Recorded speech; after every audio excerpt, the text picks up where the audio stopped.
extraordinaire de l'Assemblée générale des Nations unies. Je suis convaincu que vous donnerez le meilleur de vous-même pour la réussite de cette session et vous garantis tout le soutien de mon pays. Monsieur le Président, les défis majeurs auxquels l'humanité fait face actuellement sont les suivants. La sécurité et la paix pour tous, la maîtrise des changements climatiques, la relance de l'économie mondiale après la Covid-19, la lutte contre la pauvreté et la promotion du bien-être collectif. Ces principaux défis sont complexes et intimement enchevêtrés. Conscient de cette réalité, je salue le choix judicieux et la pertinence du thème central de ces assises, à savoir un tournant décisif des solutions transformatrices face à des défis intriqués. À l'évidence, le relèvement de ces défis exige plus de contenu. Le maintien de la paix et la sécurité internationale constituent le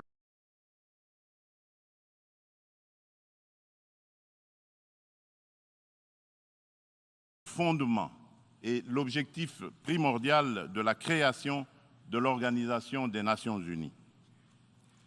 Ni l'indifférence, ni l'immobilisme, ni l'attentisme de sa part ne sont par conséquent admissibles face à toute menace contre la paix et la sécurité internationale.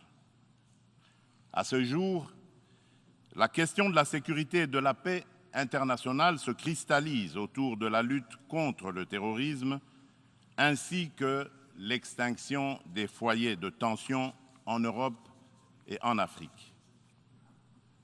En effet, le terrorisme n'a épargné aucun continent.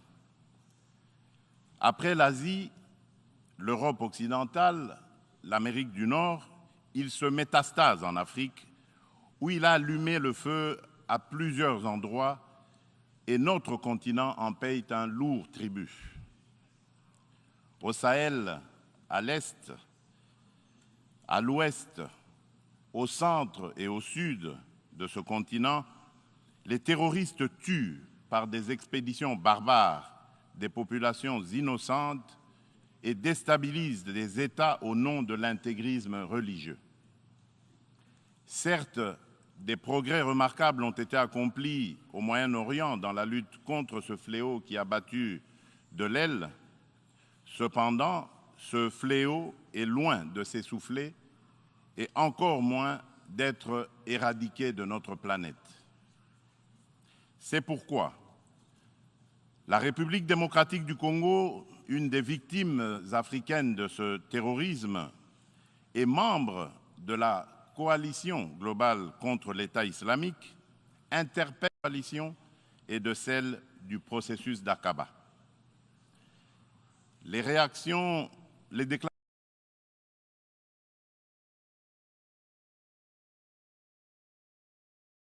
déclarations d'intention et les proclamations de foi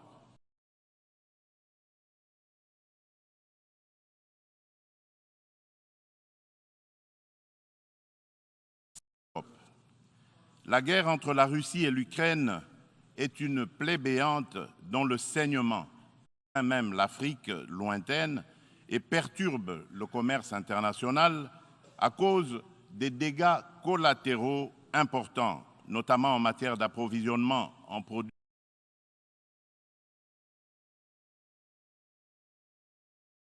céréaliers et énergétiques d'origine ukrainienne et russe, nécessaires à l'alimentation des populations ainsi qu'au fonctionnement des économies des pays importateurs. Il est impératif que les Nations unies interviennent avec diligence et plus de fermeté pour éteindre ce brasier, et ce, dans le respect absolu des règles du droit international. la République démocratique du Congo souscrit à la position de l'Union africaine et appelle toutes les parties au conflit à suivre la voie du dialogue et du droit préconisée par l'Afrique, qui a par ailleurs l'expérience de gestion des crises sécuritaires provoquées par des groupes armés dans certains de ses États. À ce sujet, les Nations unies savent que mon pays, la République démocratique du Congo, est victime d'une crise sécuritaire aiguë qui dure depuis plus de 20 ans à l'est de son territoire national. Tout observateur honnête et de bonne foi reconnaît que cette crise est causée principalement par les convoitises que suscitent ces fabuleuses richesses naturelles et les ambitions de puissance de certains de ses voisins. Le peuple congolais reconnaît l'implication des nations et des partenaires extérieurs bilatéraux de la République démocratique du Congo pour juguler cette crise récurrente.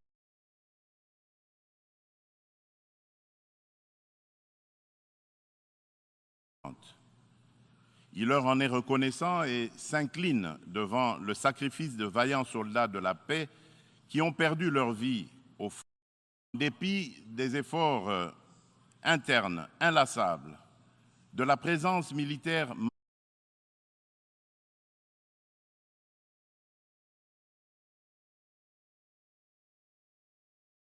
massive de l'ONU au Congo et de son soutien diplomatique pendant 23 ans, le mal sécuritaire continue à ronger mon pays.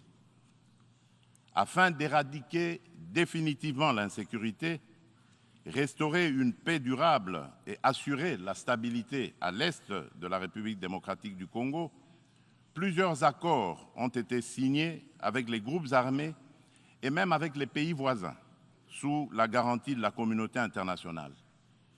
Des mécanismes nationaux et internationaux ont été créés. Toutes ces perspectives de règlement définitif du conflit n'ont duré que l'espace de quelques mois.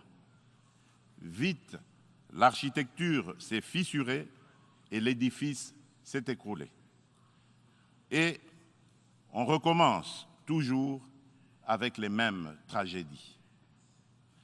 Depuis mon élection à la tête dans les provinces congolaises de l'Ituri, du Nord Kivu et du Sud Kivu, m'inscrivant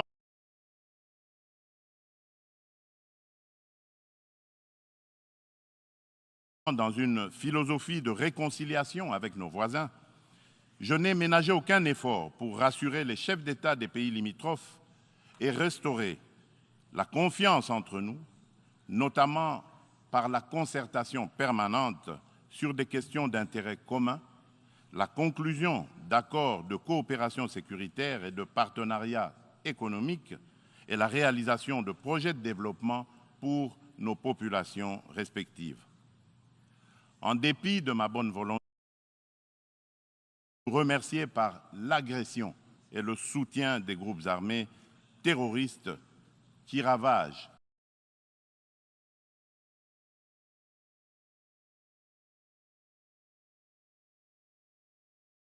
l'Est de la République démocratique du Congo. C'est le cas actuellement du Rwanda qui, au mépris du droit international, de la charte de l'ONU et de l'acte constitutif de l'Union africaine, a une fois de plus non seulement agressé en mars dernier la République démocratique du Congo par des incursions directes de ses forces armées, les RDF, mais aussi occupe des localités de la province du Nord Kivu par un groupe armé terroriste interposé, le mouvement du 23 mars, dit M23, auquel il apporte un soutien massif, tant en matériel de guerre qu'en hommes de troupes. Et comme pour défier la communauté internationale, le M23, avec le soutien de l'armée rwandaise, a même abattu un hélicoptère de la MONUSCO et tué 8 casques bleus, commettant ainsi un crime de guerre. Je dénonce, en ce lieu emblématique de la vie internationale, avec la dernière énergie cette énième agression dont mon pays est victime de la part de son voisin, le Rwanda, sous couvert d'un groupe terroriste dénommé le M23. Monsieur le Président, l'implication du Rwanda et sa responsabilité dans la tragédie que vivent mon pays et mes compatriotes des zones occupées par l'armée rwandaise et ses alliés du M23 ne sont plus discutables, dès lors que plus d'une fois, aussi bien les groupes d'experts dûment mandatés par l'ONU et le mécanisme de coordination non gouvernementale humanitaire et des droits de l'homme crédibles les ont établis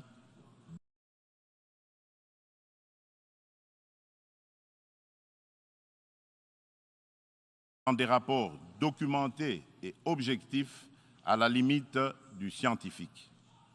Au demeurant, pour éclairer la communauté congolaise, réitère sa demande au président du Conseil de sécurité de distribuer officiellement aux membres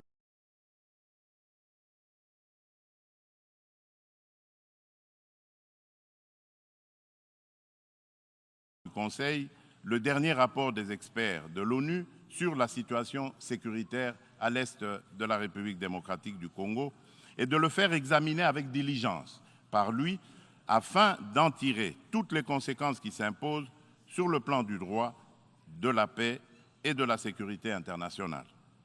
Il y va de l'image et de la crédibilité de notre organisation. Procéder autrement serait, d'une part, encourager le Rwanda à poursuivre son agression, ses crimes de guerre et ses crimes contre l'humanité en République démocratique du Congo, et d'autre part, nourrir davantage la suspicion légitime des Congolais sur l'impartialité de l'ONU, ainsi que la complicité de certains de ses membres dans ces crimes.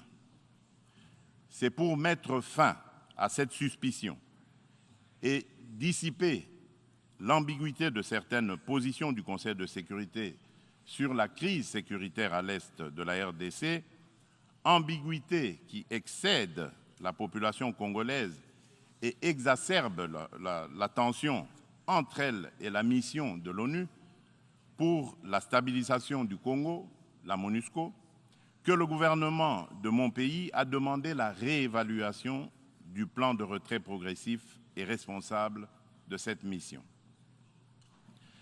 Cette démarche d'ajustement est exigée par le constat unanime, même au niveau le plus élevé de notre organisation, des faiblesses regrettables de la MONUSCO, ce qui affecte certainement l'efficacité et la légitimité de l'action, ne peut par conséquent nullement remettre en cause les relations entre mon pays et notre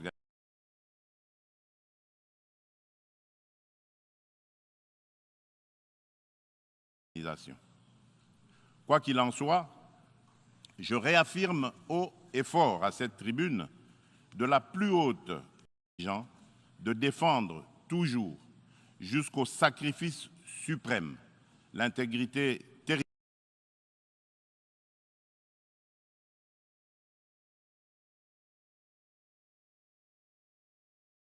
territoriale, l'indépendance et la souveraineté de leur pays, dans le respect, bien sûr, du droit international et des engagements pris au sein des organisations internationales dont il est membre. C'est ici le lieu pour moi de préciser que l'État congolais et la société civile ne permettront jamais à quiconque de tenir le discours de la haine tribale, ethnique et raciale ou xénophobe dans notre pays. La Constitution de la République et les lois congolaises interdisent un tel discours et le sanctionnent sévèrement. Nul ne peut donc prétexter de ce discours imaginaire pour justifier des aventures criminelles au Congo, diviser les Congolais et fragiliser l'unité nationale à laquelle tous mes compatriotes tiennent. La République démocratique du Congo n'est pas et ne sera jamais génocidaire. De même,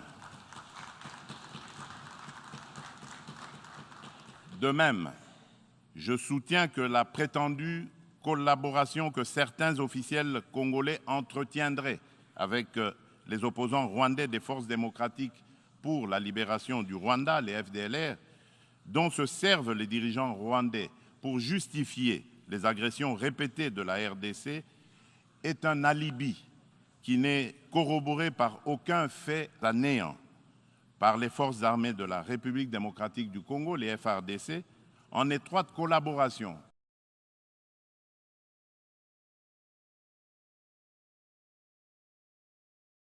avec l'armée rwandaise dans le cadre des opérations conjointes menées il y a quelques années. La République démocratique du Congo a en outre rapatrié plusieurs éléments des FDLR et leurs familles. Dès lors, les Congolais se demandent de quel FDLR parle-t-on? Quel est le mètre carré du territoire rwandais occupé par ces fantomatiques FDLR? À quel lieu précis du sol rwandais a-t-on jamais vu un jour un soldat congolais? Quoi qu'il en soit, la République démocratique du Congo reste disponible pour toute action répressive contre tout groupe armé qui tenterait de troubler la paix et la sécurité dans un pays voisin et dans la région des Grands Lacs. Monsieur le Président, le peuple congolais demande aux Nations unies, à l'Union africaine, aux communautés régionales africaines et aux partenaires de la République démocratique du Congo de ne plus se fier aux dénégations éhontées des autorités rwandaises et de contribuer plutôt au rétablissement de la sécurité, à la construction d'une paix durable et à la création de conditions nécessaires à une coopération fructueuse dans la région des Grands Lacs et pour le bien de tous. À cet effet, il est nécessaire de voir ceci. 1.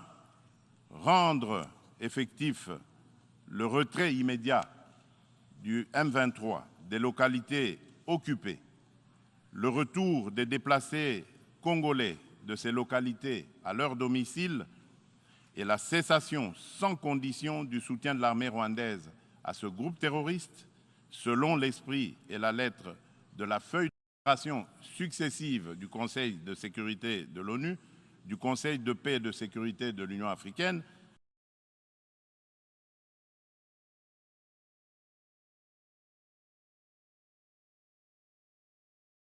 de la Communauté d'Afrique de l'Est, la CAE, et de la Communauté pour le développement de l'Afrique australe, la SADC. 2. Multiplier les pressions sur le Rwanda et le M23, dont les dirigeants sont du reste sous sanction de l'ONU, et montrer plus de fermeté à leur égard pour qu'ils respectent les positions prises par les organisations internationales précitées. 3. Appuyer la poursuite du processus de paix de Nairobi, les discussions de Luanda entre la République démocratique du Congo et le Rwanda et le déploiement de la force régionale de l'Afrique de l'Est, dont le statut et les règles d'engagement viennent d'être signés le 8 septembre dernier à Kinshasa, successivement par le gouvernement congolais et le secrétariat général de la CAE, d'une part, et d'autre part, par les FARDC et le commandement de cette force régionale. 4. Encourager le président honoraire du Kenya, le président Uhuru Kenyatta, et le président de l'Angola, de la République d'Angola, João Lourenço, médiateur de la CAE et de l'Union africaine dans la crise sécuritaire en République démocratique du Congo, à poursuivre leurs bons offices. 5. Lever tout obstacle à la restructuration par la République démocratique du Congo de ses forces armées et de défense, à la montée en puissance de celles-ci pour mieux remplir ses missions régaliennes, notamment par la levée pure et simple de toutes les mesures restrictives de l'acquisition d'équipements militaires, quelle qu'en soit la forme édictée par le Conseil de sécurité de l'ONU. La réalisation des actions préconisées ci-dessus garantira sans doute le peuple congolais de la certitude d'un règlement de la crise et facilitera un dialogue constructif entre toutes les parties concernées quant à ce. Monsieur le Président, nous, peuple congolais, sommes décidés cette fois-ci à mettre définitivement de casser à jamais le cycle infernal de la violence à l'est de la République démocratique du Congo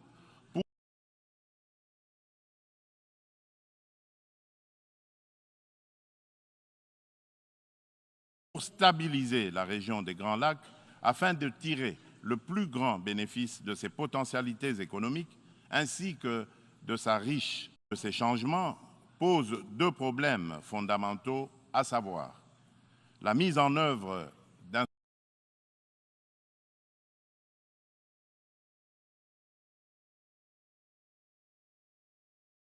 instrument juridique et financier issu de négociations internationales, en particulier dans le cadre des différentes conférences des parties à l'accord des Nations Unies sur le climat, la COP, et la transition énergétique. Il est temps, d'une part, de mettre fin à l'exécution sélective des engagements souscrits par les pollueurs et d'autre part, de compenser au nom de la justice climatique les efforts fournis par les pays moins pollueurs, dont ceux de l'Afrique, pour préserver l'environnement dans l'intérêt de toute notre planète. Quant à la transition énergétique, l'Afrique regorge suffisamment de sources d'énergie renouvelables et de matières premières susceptibles de contribuer à la mobilisation des alternatives crédibles à la double crise énergétique et écologique. De ce point de vue, il est important de relever que la République démocratique du Congo compte parmi les principaux producteurs de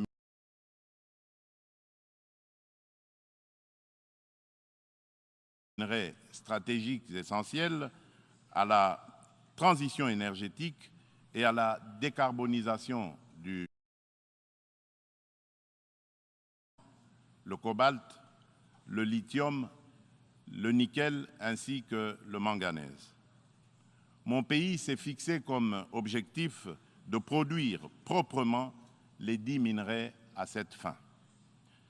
C'est dans cette perspective que la République de Zambie et la République démocratique du Congo ont signé le 29 avril de cette année un accord relatif à la mise en place d'une chaîne de valeur dans le secteur de batteries électriques et des énergies propres. Il va sans dire, au vu de l'importance des investissements que requiert la réalisation d'un tel projet, que l'implication des partenaires est particulièrement indispensable, notamment en termes d'apport en capitaux et en technologies adaptées. En outre, afin de soutenir le programme de transformation verte des économies sur le continent africain et de rencontrer la demande d'énergie croissante dans le monde, l'hydroélectricité, le solaire, la géothermie et l'exploitation de ces gisements gaziers. De ce fait, la République démocratique du Congo se présente comme un atout à la réalisation de l'agenda 2063 de l'Union africaine à travers la mise en œuvre du projet Grand Inga, lequel pourrait également s'avérer bénéfique pour une partie de l'Europe et du Moyen-Orient. C'est dans cette perspective qu'elle est heureuse d'abriter les travaux préparatoires de la 27e conférence des parties sur le climat, la pré-COP 27, qui se tiendront à Kinshasa le mois prochain. Monsieur le Président, je saisis cette opportunité pour apporter de la lumière sur le volet environnemental de l'appel d'offres lancé le 28 juillet dernier par mon pays pour l'exploration de ces 27 blocs pétroliers et 3 blocs gaziers, appel qui semble faire inutilement polémique sur la place publique internationale. À ce sujet, il convient de rappeler qu'aucun instrument juridique international pertinent ratifié par la République démocratique du Congo ne lui interdit d'exploiter ses ressources naturelles pour cause de protection de l'environnement ou par crainte de l'aggravation du réchauffement de la planète. Ensuite, l'accord de Paris de 2015 reconnaît aux pays en voie de développement le droit d'émettre le CO2 pour le développement, mais en prenant des précautions. Ainsi, le gouvernement de la République démocratique du Congo s'est fixé comme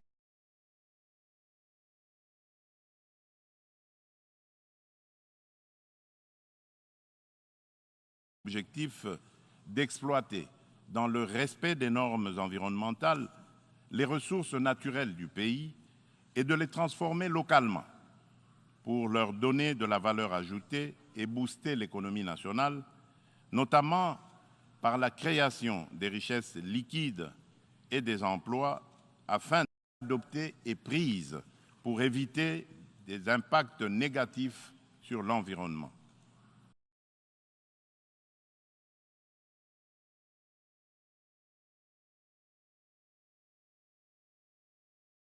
Elle prévoit, à l'instar d'autres pays d'Afrique et d'Europe qui ont relevé ce défi, l'exercice de contrôles gouvernementaux efficaces. Il est question pour la République démocratique du Congo d'atteindre ses objectifs économiques et sociaux en préservant ses forêts et en continuant de demeurer le pays solution pour la lutte contre le réchauffement climatique. Mon pays reste ouvert à la coopération avec tout partenaire disposé à l'aider à l'atteindre ses objectifs. Sur le plan économique, le pari à gagner est celui de donner les chances de redressement aux économies des pays affaiblis par les effets collatéraux des changements climatiques et du coronavirus, afin de promouvoir une croissance économique mondiale équilibrée et de stopper l'aggravation de la pauvreté dans les pays en développement. Nous ne pouvons pas relever ce défi sans des efforts internes de bonne gouvernance au niveau national, ni investissement productif des richesses, ni transfert réel des ressources financières suffisantes à ceux qui en ont besoin. C'est pourquoi la République démocratique du Congo plaide pour la concrétisation de la proposition de cession par les pays riches d'un pourcentage de leurs droits de tirage. Conférence de Paris sur la relance des économies post-Covid-19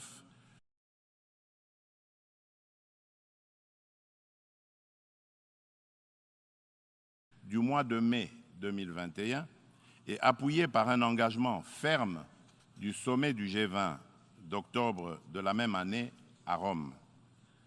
En tout cas, toute facilité d'accès aux ressources additionnelles en faveur des pays éprouvés par les changements climatiques et la Covid-19 sera la bienvenue. De même, l'allègement du fardeau de la dette des pays à faible revenu devra demeurer une préoccupation permanente qu'il convient d'intégrer difficile par suite des effets pervers de la pandémie de Covid-19, la République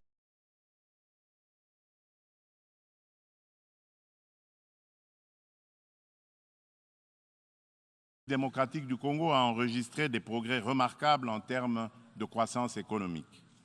Le rythme de création de richesses s'est accéléré en 2021 grâce particulièrement au dynamisme du secteur minier dont la croissance de la production est passée de 1% en 2019 à 10,1% en 2021 par suite de la bonne tenue des cours du cuivre et du cobalt sur le marché international. Le taux d'inflation et celui de change du franc congolais sont restés relativement stables. Aussi, le Conseil d'administration du Fonds monétaire international a-t-il conclu favorablement la deuxième revue du programme soutenu par la facilité élargie de crédit. Le Fonds monétaire international a exprimé son satisfecit sur les politiques macroéconomiques prudentes adoptées par le gouvernement de la République démocratique du Congo. Nous poursuivrons inlassablement ces politiques et l'effort d'amélioration du climat des affaires en cours pour promouvoir les investissements privés et les activités économiques en général. Monsieur le Président, la solidarité et la justice dans les relations entre les nations ont toujours été des facteurs de paix et de sécurité mutuelle, car elles rapprochent les hommes et créent des liens d'interdépendance entre eux. À cet effet, la lutte contre la pauvreté et la promotion du bien-être collectif sont des digues. La République démocratique du Congo se félicite de l'action collective menée par la communauté internationale contre la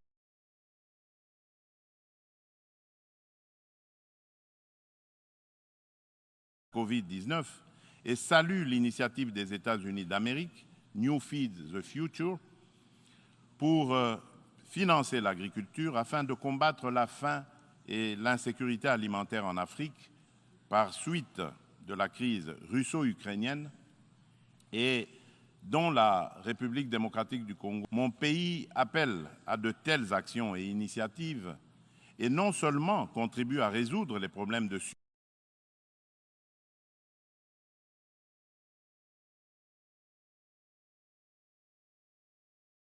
survie au quotidien et à créer des emplois accessibles au plus grand nombre, mais aussi distribue des revenus et du pouvoir d'achat à la base. En revanche, au nom de la solidarité et de la justice internationale, nous nous posons des questions sur le maintien des sanctions contre le peuple du Zimbabwe, des sanctions qui, de plus, datent de l'époque du défunt président Robert Mugabe. Pourquoi notre organisation est-elle si silencieuse et si indifférente à cette injustice, à la limite du crime, contre un peuple innocent? En ma qualité de président en exercice de la Communauté pour le développement de l'Afrique australe, la SADC, je lance un appel pressant aux Nations unies de mettre tout en œuvre pour obtenir la levée immédiate des sanctions contre la République du Zimbabwe et son peuple.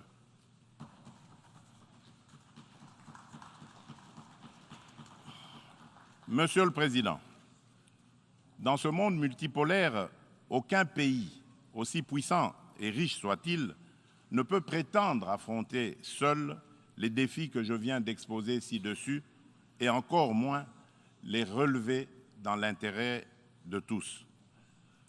L'importance des enjeux, la complexité des problèmes à résoudre et l'ampleur de la tâche exigent une approche multilatérale équitable qui intègre les intérêts d'un chacun et mutualise les énergies de tous dans le respect réciproque.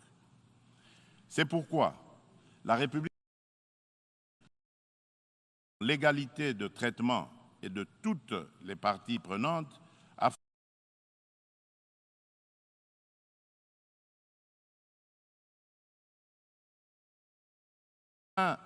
de créer des espaces de dialogue et de coopération dont nous avons besoin pour assurer la paix et la sécurité internationale.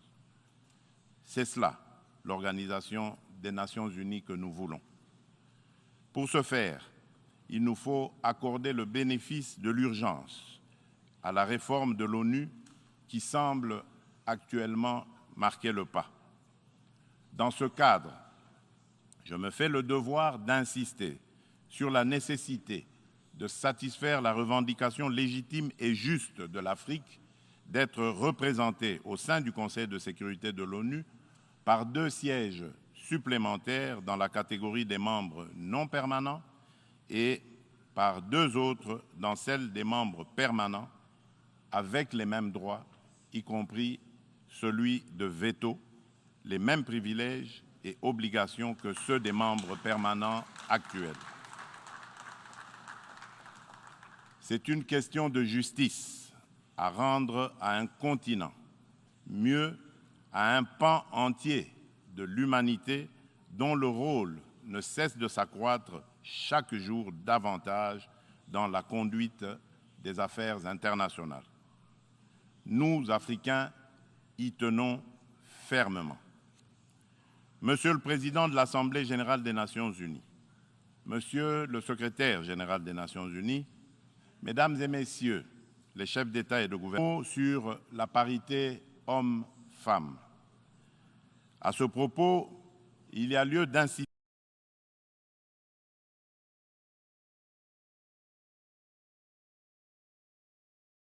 sur la nécessité de poursuivre les efforts en cours, tant au niveau international qu'à celui des États, pour créer des espaces d'égalité du genre et des opportunités de liberté et d'action pour la femme.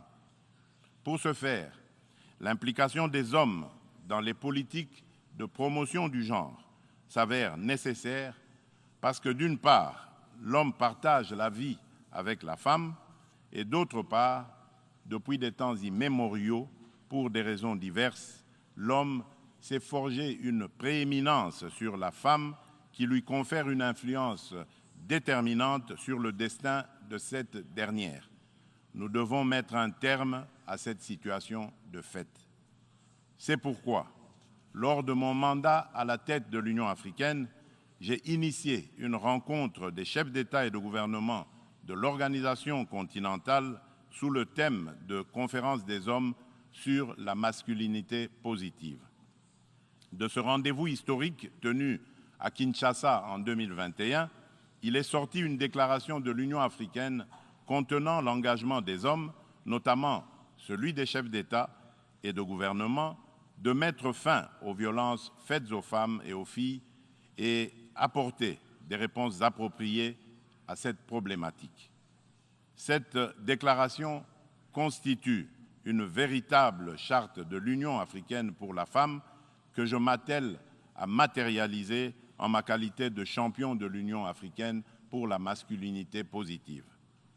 C'est dans ce cadre que j'ai entrepris de promouvoir davantage la Congolaise qui occupe aujourd'hui de plus en plus l'avant-plan de la gestion des affaires publiques au sein des institutions politiques, judiciaires et administratives de mon pays, de perception de la femme et de son rôle dans la société, mais aussi dans la prise en charge par